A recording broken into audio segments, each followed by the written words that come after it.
And the head of the Financial Integrity Office at the Bank of Ghana, George Nkrumah, says for Ghana to continue to stay off the Financial Action Task Force's grey list, Ghanaian financial institutions will have to ensure compliance with the various laws and regulations guiding Ghana's financial ecosystem.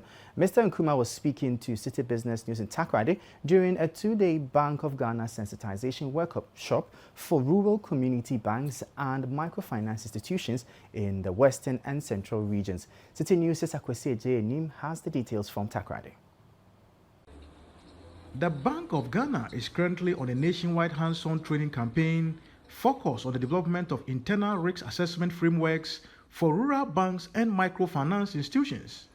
The capacity building campaign, which started last year and is continuing this year, is also facilitating the registration of rural banks and microfinance institutions onto the GoAML platform, aimed at enabling rural banks to report suspicious transactions to the Financial Intelligence Center.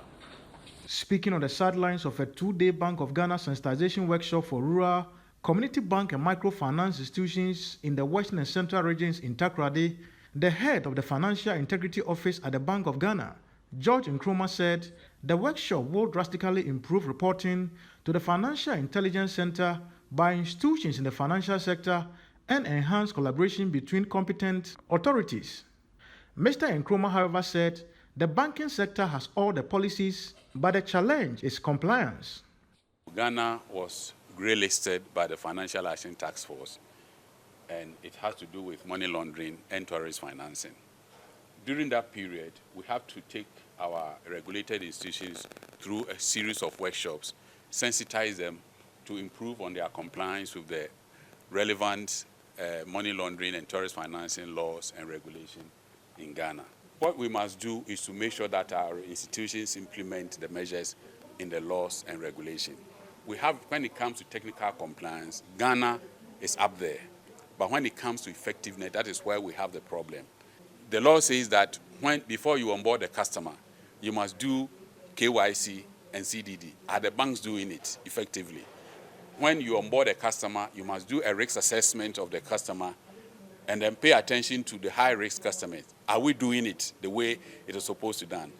Third party, if you are doing a transaction on account as a third party, the bank or the institutions must get the appropriate ID and verify. Are they doing it? Even though we have it in our laws, when it comes to implementation, it is not done properly. While welcoming the Bank of Ghana's training, some of the participants call for more capacity building in such key policy areas to ensure compliance. As an institution, this training is very important. If you want somebody to implement something and do it well, you have to train the person. And by this training today, it is going to equip us so that we can implement the policies that Bank of Ghana wants us to go through. Fine, the policies and everything will be there, all right, but like you indicated, sometimes the implementation becomes a bit difficult, and I more or less would want to associate that one partly to